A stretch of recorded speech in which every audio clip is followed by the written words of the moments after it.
Guys, welcome to my diary. Ako ay magre-reheat ng aking ulam. Ito yung grilled na chicken wing. Tapos na may kamote. Pero ngayon gusto kong i-reheat na steam. Para hindi dry.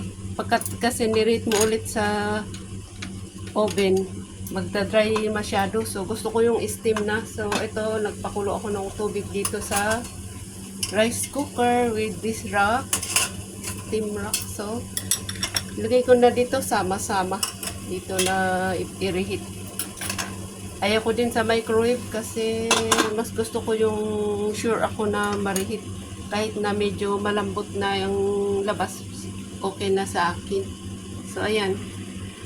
Ganyan siya. Ayan.